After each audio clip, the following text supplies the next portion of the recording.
वारीमध्ये मुस्लिम फुगडे खेळताना दिसत आहेत तुम्हाला, टाळ मृदुंग वाजवताना दिसतात तुम्हाला, काही ठिकाणी घोड्याचा मान आहे मुस्लिम समाजाकडे. बरोबर, या गोष्टी दाखवल्या पाहिजे. ते संत शेख मोहम्मद महाराज हे भक्त कोणाचे?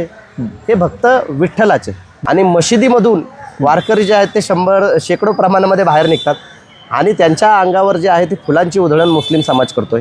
हे चित्र या महाराष्ट्रामध्ये दिसतंय. विकृत काहीतरी घटना काहीतरी घडली तर ते तुम्हाला 2-2, 4-4 दिवस दाखवलं जातं. आठवडा 15-15 दिवस मीडिया ट्रायल सुरू राहतं. मात्र अशा ज्या काही घटना घडतात, या घटना मात्र कुठे काही दाखवलं जात नाही. आता संविधान समता दिंडीमध्ये सर्व धर्मीय सामील होतात. त्याच पद्धतीने आम्ही असे जे कार्यक्रम आहेत ते मशिदीमध्ये घेण्यासाठी देखील आग्रही असतो. मग जर मुस्लिमांच्या 5 मशिदींमध्ये असं संविधानावर जर कार्यशाळा होत असतील तर ते का दाखवलं जात नाही? एका बाजूने बोलतात की मुसलमान आमच्या कुठल्या सणांमध्ये सामील होत नाही. ठीक आहे, असंही बोंबालतात. हे आमच्या कुठल्या गोष्टीचा आदर करत नाही. ठीक आहे, आमच्या कुठल्या मिरवणुका निघाल्या की त्याच्यावर दगडफेक करतात. हे पण बोलणारे हेच लोक आहेत. आणि कुठे मुस्लिम जर सामील होत आहेत, वारीमध्ये येत आहेत, ठीक आहे, कुठे दिंड्यांचं स्वागत करत आहेत, कुठे सेवा त्यांची करत आहेत, पायाची मालिश करत आहेत, दाढी करून देत आहेत, तर मग त्याच्यावरही बोलायचं की ह्यांना हे चालतं का? असं वारीमध्ये येणं इस्लाम. महाराष्ट्राला परंपरा लाल मातीची, बैलगाडीच्या बारीची आणि पंढरीच्या वारीची. नमस्कार, मी सचिन शिंगाडे. पंढरीच्या वाटेवरती तुमचं खूप खूप स्वागत. सध्या मी आहे पुण्यामधील फुलेवाडा येथे. फुलेवाडा येथून गेल्या 8 वर्षापासून संविधान समता दिंडी सुरू झाले आणि मी यावेळेस हे सर्व कव्हरेज करणार आहे. आत्ता माझ्यासोबत आहेत पैगंबर शेख, जे पुरोगामी विचाराचे आहेत आणि समता दिंडीमध्ये ते जे संतांचे विचार आहेत त्याचं प्रबोधन करत असतात. रामकृष्ण हरी. रामकृष्ण हरी. काय सांगाल, आज संविधान समता दिंडीचं प्रस्थान आज इथून होत आहे, काय भावना आहेत तुमच्या? अतिशय चांगला काल सुसंगत जो एका शेकडो वर्षापासून चाललेल्या परंपरेला जो एक टर्न दिलेला आहे, त्याचं ॲक्च्युली आपण स्वागत केलं पाहिजे की संतांचेच विचार संविधानांमध्ये आलेले आहेत आणि त्या नावाने संविधान समता दिंडी होत आहे आणि ठिकठिकाणी संविधानिक विचारांचा जागर होत आहे. आणि तो जागर होत असताना हे विचार संतांनी कसे शेकडो वर्षांपूर्वी आपल्याला सांगितलेले आहे आणि तेच कसे संविधानामध्ये आलेले आहेत, याच्या संदर्भामध्ये वारकऱ्यांना जी आहे ती माहिती मिळत आहे. त्याच्यामुळे हा जो काही आगळा वेगळा उपक्रम, याचं स्वागत केलं पाहिजे. सर्व स्तरातून लोकांनी याच्यामध्ये खरं तर सामील व्हायला होणं गरजेचं आहे. खूप जणांना वारी हा फक्त आस्थेचा आणि श्रद्धेचा आणि विठ्ठल नामाचा गजर करणारा फक्त सोहळा वाटतो. मात्र ते तसं खरं तर नाही आहे. या वारीमध्ये तुमच्या ज्ञानामध्ये देखील भर पडते. संत विचार तुम्हाला जे आहेत ते मोठ्या प्रमाणामध्ये समजतात. संतांचे समतावादी जे विचार आहे त्या विचारांचं मोठ्या प्रमाणामध्ये जागर या वारीच्या माध्यमातून होतं आणि मला असं वाटतं की ते खूप जास्त महत्त्वाचं आहे. आणि ते 1-2 दिवस होत नाही, साधारण 20-21 दिवस ही वारी सुरू असते आणि प्रत्येकापर्यंत हा विचार जो आहे तो पोहोचतो. त्याच्यासाठी याच्यामध्ये जास्तीत जास्त तरुणाईनं खरं तर सामील होणं गरजेचं आहे. संतांचे विचार म्हणजेच संविधानाचा आधार, अशा घोषणा देखील मगाशी ऐकायला भेटल्या. खूप छान वाटलं. मला मला तुम्हाला एक प्रश्न विचारायचा की हिंदू आणि मुस्लिम हे सगळ्यात जास्त, मुस्लिम समाज देखील या वारीमध्ये चालत असतो. सर्वधर्मीय ही वारकरी चळवळ आहे, याबद्दल काय विश्लेषण कराल तुम्ही? एक लक्षात घ्या, वारीची जी परंपरा आहे आपल्या महाराष्ट्रामध्ये, एक हिंदू मुस्लिम एकतेची गंगा जमनी तहजीब जी आहे ती महाराष्ट्रामध्ये आहे. आणि त्याच्यामध्येही आपल्या तिथे कसं आहे की धार्मिक आस्थेच्या बाबतीमध्ये जे आहे आपल्या तिथे खूप भेळ मिसळ आहे. म्हणजे तुम्हाला असे अनेक हिंदू दिसतील की ज्यांची दर्ग्यावरती श्रद्धा आहे. अनेक मुस्लिम तुम्हाला दिसतील की ज्यांची जी तुळजाभवानी आहे धाराशिव, त्या मंदिरावर श्रद्धा आहे. खूप सारे मुस्लिम भाविक त्या ठिकाणी येतात. तर आपल्या तिथे श्रद्धेच्या बाबतीमध्ये कोणालाही धर्माचे बॅरियर्स नाही आहेत ॲक्च्युली. बरोबर, ते बॅरियर्स लोक घालतात की तुम्ही या धर्माचे आहात तर तुम्ही त्या धर्माचं का करता, तुम्ही अमुक धर्मात आहात तर तमुक धर्माच्या गोष्टी का करता. मात्र वास्तवामध्ये लोकांच्या मनामध्ये तसला कुठलाही गोष्ट नाही आहे. आपल्या तिथे ऐतिहासिक एखादा संदर्भ जर द्यायचा म्हणाले तर छत्रपती शिवाजी महाराजांचे आजोबा मालोजीराजे भोसले यांना अपत्य होत नव्हतं, तर त्यांनी त्याच्यासाठी नवस केला होता एका दर्ग्यावर. शाह शरीफ दर्गा, म्हणजे नगरमध्ये दर्गा अजूनही मुकुंदनगरमध्ये ती दर्गा आहे. आणि त्या दर्ग्यावर नवस केल्यानंतर योगायोगाने त्यांना 2 अपत्य जे आहे, 2 पुत्र झाली. आणि त्या मुलांची नावं त्यांनी शहाजी आणि शरीफजी ठेवली. म्हणजे मालोजीराजे भोसले यांच्या मुलांची नावं आणि छत्रपती शिवाजी महाराजांच्या वडिलांचं नाव हे एका दर्ग्यावरून ठेवलं गेलेलं आहे. आता हेच मालोजीराजे भोसले श्रीगोंद्यामध्ये एका संतांना 5 एकर जमीन जी आहे ती इनाममध्ये देतात. त्या संतांचं नाव आहे संत शेख मोहम्मद महाराज. आणि ते संत शेख मोहम्मद महाराज हे भक्त कोणाचे? हे भक्त विठ्ठलाचे. शेख मोहम्मद अविंध्य, त्याच्या हृदयी गोविंद, असं संत शेख मोहम्मद महाराज म्हणतात. अविंध्य म्हणजे काय? अविंध्य म्हणजे कान न टोचलेला. मुस्लिमांमध्ये कान टोचत नाहीत, तर ते स्वतः म्हणतात की मी अविंध्य, कान टोचलेला आहे, मुस्लिम आहे, मात्र माझ्या मनामध्ये गोविंद आहे. आणि अशा वारकरी परंपरेतल्या असलेल्या संत शेख मोहम्मद महाराजांना मालोजीराजे भोसले 5 एकर जमीन जी आहे ती इनाम देतात. तर एवढी भेळ मिसळ जी आहे ती आपल्या तिथे खूप आधीपासून आहे या ठिकाणी. आणि मला असं वाटतं की ती भेळ मिसळ खूप चांगली आहे, ज्याच्याने एकमेकांचं जे कल्चर आहे त्या कल्चरची देवाणघेवाण होते. अनेक लोक आजही पाहता तुम्ही की खूप सारे लोक जे आहेत ते सुफी संतांच्या दर्गावर जातात, त्यांची त्या ठिकाणी श्रद्धा आहे. बऱ्याच ठिकाणी त्याच्या माध्यमातून कार्यक्रम देखील होतात. मोठ्या प्रमाणामध्ये हिंदू समाज जो आहे तो दर्ग्यांच्या कार्यक्रमामध्ये सामील होतो. आज मला आलेला अनुभव जो आहे तो कान्नूरमध्ये पारनेर तालुक्यामध्ये मी गेलो होतो आणि त्या ठिकाणी संत निळोबाराय यांच्या दिंडीचं जे आहे ते प्रस्थान होत असतं, दिंडी क्रमांक 9. त्या दिंडीमध्ये साधारण 500-600 वारकरी असतात. आणि त्यांचं जे प्रस्थान आहे ते एका मशिदीमधून झालं, कान्नूरमधल्या. आज सकाळी जर तुम्ही पाहाल की त्या ठिकाणी मशिदीमध्ये 500-600 वारकरी बसलेले आहेत. त्यांच्यासमोर जे आहे रामकृष्ण हरीचा गजर होतोय, टाळ विना वाजवली जाते आणि मुस्लिम समाज त्यांना चहा नाश्ता पाणी जे आहे ते देतोय. आणि मशिदीमधून वारकरी जे आहेत ते शेकडो प्रमाणामध्ये बाहेर निघतात आणि त्यांच्या अंगावर जे आहे ती फुलांची उधळण मुस्लिम समाज करतोय. हे चित्र या महाराष्ट्रामध्ये दिसतंय, मात्र हे चित्र महाराष्ट्र जनांना दाखवलं जात नाही. कुठेतरी कोणीतरी काहीतरी विकृत काहीतरी घटना काहीतरी घडली तर ते तुम्हाला 2-2, 4-4 दिवस दाखवलं जातं. आठवडा 15-15 दिवस मीडिया ट्रायल सुरू राहतं. मात्र अशा ज्या काही घटना घडतात, या घटना मात्र कुठे काही दाखवलं जात नाही. वारीच्या सुरुवातीपासून शेवटापर्यंत मुस्लिम समाज प्रत्येक ठिकाणी उपलब्ध असतो. फार पायाची मालिशपासून डोक्याचे केस कापण्यापासून दाढी करण्यापर्यंत, कपडे इस्त्री करण्यापर्यंत प्रत्येक गोष्टीमध्ये मुस्लिम समाज जो आहे तो सामील होतो.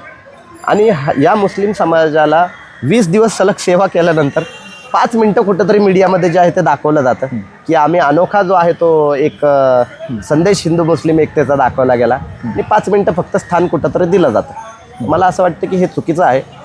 आपण या सगळ्या गोष्टी ज्या आहेत त्या एकात्मतेच्या अंगाने घेतल्या पाहिजेत आणि अभिमानाने दाखवल्या पाहिजेत की पहा, वारीमध्ये मोठ्या प्रमाणामध्ये मुस्लिम समाज सामील होतो.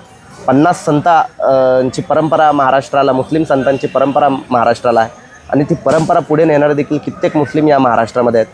वारीमध्ये मुस्लिम फुगडी खेळताना दिसत आहेत तुम्हाला, टाळ मृदुंग वाजवताना दिसतात तुम्हाला. काही ठिकाणी घोड्याचा मान आहे मुस्लिम समाजाकडे. बरोबर, या गोष्टी दाखवल्या पाहिजेत. बरोबर.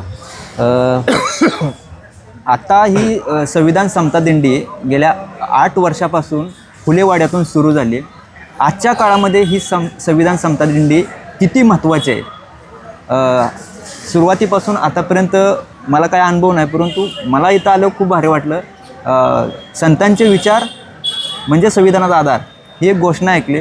तर आमच्यासारख्या तरुणांना, नवीन तरुणांना काय सांगाल, किती महत्त्वाची आहे ही दिंडी? का सामील व्हावं या दिंडीत? एक लक्षात घ्या, ही जी दिंडी आहे संविधान समता दिंडी ही पूर्णपणे जेन झीची दिंडी आहे. एक लक्षात घ्या, सर्वात नाविन्यतापूर्ण जे विचार संत आणि संविधान दोन्हीचे ते या दिंडीमध्ये तुम्हाला मिळत आहेत. ठीक आहे. वैष्णवांचा धर्म, विष्णुमय जग वैष्णवांचा धर्म, भेदाभेद भ्रम अमंगळ, हा जो संत तुकाराम महाराजांनी विचार मांडला तोच विचार संविधानामध्ये कसा उपलब्ध आहे बुवा. बरोबर. आणि तोच विचार कसा संविधानाच्या माध्यमातून आपण पुढे नेला पाहिजे याचा जागर या माध्यमातून होतो. जे का रंजले गांजले त्यासी म्हणे जो आपुले, तोची साधू ओळखावा देव तेथेची जाणावा.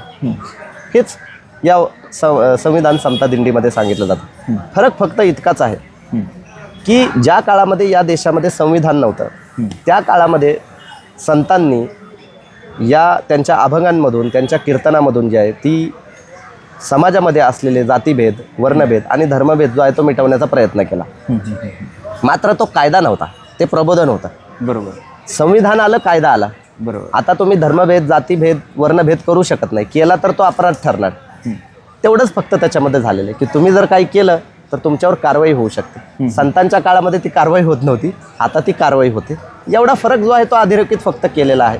आणि त्याच्यामुळेच ते सांगतात की संविधानाचे जे विचार आहेत त्याला आधार जो आहे तो संतांचा आहे. आणि नवीन पिढीने याच्यामध्ये का सामील व्हायला पाहिजे की आपण हजारो वर्ष जुना इतिहास सांगतोय. हुकुमशाहीच्या काळामध्ये आपण जगतोय म्हणजे कसं, विचारांमध्ये जगतोय. कुणीतरी रामराज्यामध्ये आहे, कुणीतरी इस्लामिक राजवटीमध्ये आहे आणि वास्तवामध्ये आपण जगतोय लोकशाहीमध्ये. बरोबर. मात्र लोकशाहीची मूल्य आपल्याला माहिती आहेत का? नाही माहिती. मग ही लोकशाहीचे मूल्यांचा जागर तुमचा होणार कुठे? तो अशा माध्यमातून करावा लागणार.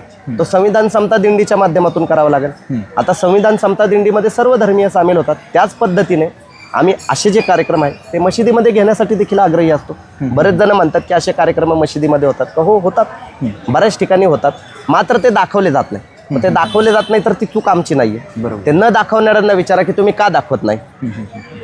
याचा जेवढा गवगवा केला जातो संपूर्ण दिंड्यांमध्ये जे आहे ते साधारण 400 ते 500 जे आहेत ते वेगवेगळ्या दिंड्या आहेत त्याच्यामध्ये. ठीक आहे. त्या संपूर्ण दिंड्यांमध्ये एकच दिंडी आहे संविधान समता दिंडी. जी संविधान समता दिंडी जी आहे त्याचा TRP जो आहे तो सगळ्यात जास्त आहे. ठीक आहे. मग हेच तुम्हाला सगळीकडे दाखवलं जातं की हे आहे बुवा. मग असं मुसलमानांमध्ये का? मग जर मुस्लिमांच्या 5 मशिदींमध्ये असं संविधानावर जर कार्यशाळा होत असतील तर ते का दाखवलं जात नाही? बरोबर. हा माझा प्रश्न आहे. बरोबर. तर आता तुम्ही जो सांगितलं की मुस्लिम समाज वारी घेऊन, दिंडी घेऊन विठ्ठलाकडे येतो, हे ऐकताना खूप भारी वाटतं की मुस्लिम सर्व धर्म समभाव, म्हणजे त्या काळातलं हे तुम्ही जिवंत चित्र उभं केलं. परंतु हे आम्हाला बघायला भेटत नाही. ही खूप दुर्दैवाची गोष्ट आहे. आमच्या तरुणांना, माझ्यासारखे लाखो तरुण आहेत की ज्यांना माहीत नाही की त्यांना असं वाटतं की किंवा इथं पसरवलं जातं की वारी म्हणजे फक्त हिंदूंसाठीच आहे. आणि असे काही कीर्तनकार देखील सांगतात म्हणजे हिंदू धर्माचीच वारी आहे वगैरे वगैरे, असे अनेक ठिकाणी आमच्यासारख्या तरुणांना ऐकायला भेटतं. हे का होते? काय सांगाल तुम्ही? मला काय म्हणायचं आहे, हे जे कीर्तनकार वगैरे हे जे आत्ता काही सांगतात की वारी हिंदू धर्मियांसाठी आणि विशेष करून हे जे काही मुस्लिमांनाच विशेष करून जे आहे ते टार्गेट केलं जातं, त्यांचा कुठला विचार हा संतांनी त्यांच्या अभंगांतून मांडलेल्या कुठल्या विचारावर आधारित आहे? असा कुठला अभंग आहे यांच्याकडे ज्या अभंगाच्या आधारावर हे ते विचार मांडतात? हा माझा साधा आणि सोपा प्रश्न आहे. बरोबर. तुकाराम महाराज कधी म्हणाले नाही की वारी जी आहे ती फक्त हिंदूंसाठी आहे. बरोबर. ठीक आहे. कधी एकनाथ महाराज म्हणले नाही, निळोबाराय कधी म्हणले नाही, कुठलेच संत कधी म्हणालेलं नाही आहे. ठीक आहे. मग आता मला सांगा, जर हे कुठले संत म्हणाले नाही तर तुम्ही कुठल्या आधारावर म्हणतात? उलट दोन्ही बाजूनी बोलतात. हे एका बाजूने बोलतात की मुसलमान आमच्या कुठल्या सणांमध्ये सामील होत नाही. ठीक आहे. असंही बोंबालतात, हे आमच्या कुठल्या गोष्टीचा आदर करत नाही. ठीक आहे. आमच्या कुठल्या मिरवणुका निघाल्या की त्याच्यावर दगडफेक करतात. हे पण बोलणारे हेच लोक आहेत. आणि कुठे मुस्लिम जर सामील होत आहेत, वारीमध्ये येत आहेत, ठीक आहे, कुठे दिंड्यांचं स्वागत करत आहेत, कुठे सेवा त्यांची करत आहेत, पायाची मालिश करत आहेत, दाढी करून देत आहेत, तर मग त्याच्यावरही बोलायचं की ह्यांना हे चालतं का? असं वारीमध्ये येणं इस्लाममध्ये हे आहे का? निषिद्ध नाही आहे का? तुम्ही कोण आहात ते सांगणार? म्हणजे दोन्ही बाजूनी ढोलकी मीच वाजवणार. म्हणजे बोलायचं पण, आरोप पण ह्यांनीच करायचे. आणि त्या आरोपाला जर त्यांनी उत्तर दिलं की नाही बुवा, मुस्लिम समाज वारीमध्ये सामील होतोय, मुस्लिम समाज वेगवेगळ्या मंडळांमध्ये आहे, दिंड्यांमध्ये स्वागताला आहे, मग त्याच्यावरही बोलायचं की हे इथं काय करतात आता? म्हणजे तुम्हाला नक्की करायचंय काय ते तरी सांगा. नक्की तुमचं म्हणणं काय? आणि ह्यांचं म्हणणंच क्लिअर नाही आहे. सगळ्यात महत्त्वाची गोष्ट, यांना काय सांगायचंय हे यांनाच माहिती नाही. आणि त्याच्यामुळे सगळ्यात मोठा प्रॉब्लेम निर्माण होतोय. आणि बऱ्याच लोकांना त्या गोष्टी समजतात म्हणून ते लोक मागवतात. फक्त त्यांना विचार करायला प्रवृत्त केलं पाहिजे. आज तुम्ही म्हणताय की आमची जी पिढी आहे, आमच्या पिढीला हे बघायला मिळत नाही. का पाहायला मिळत नाही तुम्हाला हे? कारण तुम्हाला ते दाखवलंच जात नाही. तुमचा सगळा अल्गोरिदम सेट केलेला आहे. तुम्हाला दिवस रात्र द्वेषाच्या गोष्टी किंवा काहीतरी अश्लील गोष्टी त्याच रील्समध्ये दिसाव्यात, किंवा मग काही ज्या नॉन रिलेटेड गोष्टी ज्या आहेत ज्याच्यामध्ये तुमचा वेळ वाया जावा तेच दिसावं. तुम्हाला हिंदू मुस्लिम एकतेचे काही रील वगैरे दिसले, मग ह्यांचा अजेंडा कसा पूर्ण होणार? मग ह्या गोष्टी आपण लक्षात घेतल्या पाहिजे. आपण स्वतःहून आपल्याला जे दिसत नाहीये ते शोधून ते लोकांना दाखवलं पाहिजे. आज तुमची जी तळमळ आहे ती कशासाठी आहे? मग जर त्यांनी खरं दाखवलं असतं तर तुम्हाला काय गरज पडली असती रस्त्यावरून हे व्हिडिओ काढून दाखवा बुवा म्हणून? बरोबर. मग हे तळमळ असणारे लोक जेवढे वाढतील तेवढ्या लोकांपर्यंत पोहोचेल. आज एवढ्या मोठ्या प्रमाणामध्ये द्वेष मेनस्ट्रीम मीडियातून पसरवल्यानंतर देखील का तो पसरत नाहीये? बरोबर. त्याच्या मागचं मुख्य कारण हे आहे की प्रत्येकाने मीडिया हातात घेतला. आता तुमच्या हातात मोबाईल आहे, तुमच्या हातामध्ये कॅमेरा, तुम्ही स्वतःचा मीडिया उभा करताय आणि तुम्ही द्वेष पसरवणाऱ्यांच्या जबरदस्त चपराक मारताय आणि त्याच्यामुळे हे पसरत नाहीये. नाहीतर जर एकांगीत सगळं चालू असतं तर काय परिस्थिती असते याचा विचार करा. बरोबर. त्या सोशल मीडियावाल्यांचे खरं तर आभार मानले पाहिजेत, फेसबुक इंस्टाग्रामवाल्यांचे, यूट्यूबवाल्यांचे, की निदान बाबा आम्हाला दाखवण्यासाठी प्लॅटफॉर्म तरी उपलब्ध आहेत. बरोबर. आम्हाला आमच्या प्रेक्षकांना तुमच्याबद्दल ऐकायचं आहे. पैगंबर शेख हे कोण आहेत, काय करतायत आणि त्यांचं प्लॅन, भविष्याचं विचार काय आहे? म्हणजे तुम्ही एवढं प्रबोधन करत असता, सर्वत्र फिरत असता, ज्यावेळेस असं तुम्हाला ऐकलं का असं वाटतं की नेमकं तुमचा इतिहास काय सांगतं? लक्षात घ्या, माझ्याच तोंडातून मी काहीतरी गोष्टी सांगणं हे बरोबर नाही आहे ॲक्च्युली. पण पहिल्यांदा तुमच्या यूट्यूब चॅनलवर आलेलो आहे तर मला असं वाटतं की काही गोष्टी सांगायला हव्यात. की पैगंबर शेख हा एक सुधारणावादी विचारवंत आहे, ठीक आहे. आणि तो फक्त विचारवंत नाही आहे, कृतिशील विचारवंत आहे. की आपण मुस्लिम समाजामध्ये जास्तीत जास्त सुधारणावादी विचार मांडतो. मुस्लिम समाजामधील, इस्लाममधील ज्या कालबाह्य रूढी परंपरा आहे त्या नाकारून त्याला नाविन्य स्वरूप कसं द्यावं याच्यावर आपण काम करतो. आपण बकरी ईदमध्ये जे आहे, ईद उल अझामध्ये कुठल्याही प्राण्याची कुर्बानी देत नाही आपण त्याचे जे पैसे आहेत त्याच्यातून गरजू विद्यार्थ्यांच्या शैक्षणिक गरजा भागवतो. हजारो विद्यार्थ्यांच्या शैक्षणिक गरजा आपल्या माध्यमातून भागवल्या गेलेल्या आहेत. रमजानमध्ये आपण जकात शिक्षणासाठी उपक्रम राबवतो, बकरी ईदमध्ये आर्थिक कुर्बानी शिक्षणासाठी उपक्रम राबवतो. दोन्ही उपक्रमातून साधारण 67 लाख रुपये जमा करून आम्ही 6,500पेक्षा जास्त विद्यार्थ्यांना मदत केलेली आहे. काही शाळांना कलरिंग पेंटिंग दिलेलं आहे, काही शाळांमध्ये आम्ही कॉम्प्युटर लॅब दिलेले आहेत. ही सगळी कामं जी आहेत त्या जुन्या रूढी परंपरांना वेगळं नाविन्य स्वरूप देऊन जे आहेत ते आम्ही या सगळ्या गोष्टी केलेल्या आहेत. त्याही पलीकडे जाऊन आपण महाराष्ट्रामध्ये बुरखामुक्ती अभियान राबवतो, ठीक आहे.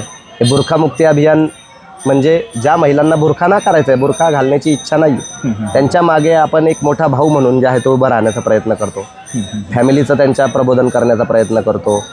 तर आपल्या माध्यमातून साधारण 100पेक्षा जास्त महिलांचे बुरखे बंद झालेले आहेत, ठीक आहे. तर अशा खूप साऱ्या गोष्टी आहेत, म्हणजे सांगण्यासारख्या बऱ्याच गोष्टी आहेत. संविधानवादी विचार आपण मांडत असतो, तो मुस्लिमांमध्ये नाही फक्त सगळ्यांमध्ये जो आहे तो रुजला पाहिजे. शर्यत पहिले की संविधान हा प्रश्न विचारला जातो. आमच्यासाठी संविधान ही शर्यत आहे आमची, ठीक आहे. तर संविधानच प्रथम हा विचार देखील आम्ही मांडतो, ते छाती ठोकून मांडतो. आणि तो मांडत असताना मुस्लिमांना देखील राग कसा येणार नाही, त्यांचं प्रबोधन कसं होईल त्या माध्यमातून त्या पद्धतीने मांडतो.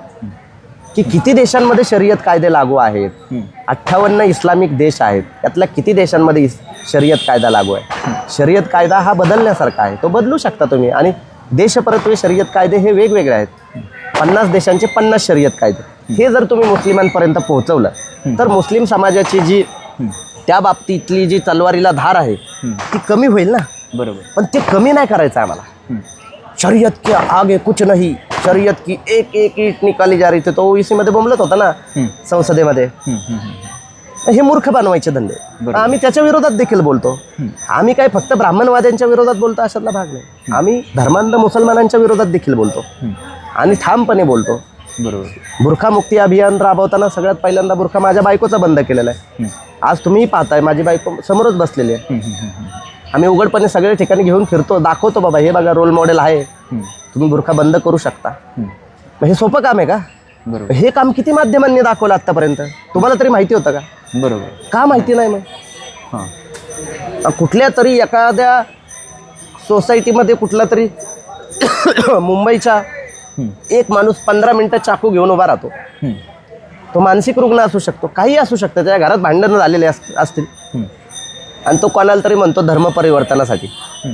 आणि ती बातमी तुम्ही आठवडाभर दाखवता, दिवसभर न्यूज चॅनलवर चघळता. म्हणजे एका माणसाने 15 मिनिटं चाकू घेऊन उभा राहिलेलं जर तुम्ही 2 दिवस दाखवत असाल आणि पैगंबर शेख सारखा माणूस 67 लाख रुपये जमा करून 6,500 विद्यार्थ्यांचं जर भलं होत असेल आणि त्या माणसाला तुम्ही जर दाखवत नसाल तर मग मी कुठेतरी चाकू घेऊन उभा राहू का? म्हणजे तुम्ही आम्हाला दाखवाल, बरोबर. असंच झालं ना. म्हणजे संस्कृती दाखवायची नाही, मात्र विकृती कुठली तरी दाखवायची, आणि ती विकृतीच या धर्मीयांची कशी संस्कृती आहे हे ठासून सांगायचं. बरोबर. तर ह्या गोष्टी थांबल्या पाहिजेत. एक महत्त्वाचा प्रश्न आहे, शेवटचा प्रश्न विचारतो की आता हजारो लाखो वारकरी पंढरीच्या दिशेने चाललेत. सर्व धर्मातले सगळे लोक या वारीमध्ये सामील झालेत. कोण शेती करत असताना शेती बाजूला ठेवून, घरदार बाजूला ठेवून, नोकरी बाजूला ठेवून सगळे सामील झालेत. मग असंच कुठेही प्रश्न विचारला जातो किंवा चर्चा होत असते की खरा वारकरी कोण. मग उत्तर येतात की ज्यांनी पोशाख केला आहे तो खरा वारकरी, ज्याने माळ घातली तो खरा वारकरी. मग खरा वारकरी कोण? मग आता तुमच्यासारखं तुमचे विचार, तुम्ही म्हणताय की जो पुरोगामी संतांनी जे सांगितलं तो खरा वारकरी, म्हणजे ज्यांच्या मनामध्ये ते विचार आहेत तो खरा वारकरी. तुमच्या मते खरा वारकरी कोण? एक लक्षात घ्या, मशिदीमध्ये ना कधी कधी गेलो ना की मौलाना टोमने हाणत असत. देखो देखो ये मुसलमान के जैसा दिखता क्या, इसकी ये देखो पोशाक देखो, कभी सुन्नत तरीके पे आया क्या ये मस्जिद में. सुन्नत तरीका म्हणजे काय, जे पैगंबर साहेबांनी कपडे परिधान केले होते त्या पद्धतीने. पठाणी काय पैगंबर साहेबांनी परिधान केले नव्हते. अरबचा पोशाख वेगळा होता. त्या सांगण्यात आणि या सांगण्यात काही फरक नाही, हे लक्षात घ्या. तुमच्या पोशाखावर आणि तुमच्या दिसण्यावर तुम्ही किती वारकरी आहात हे ठरत नसतं.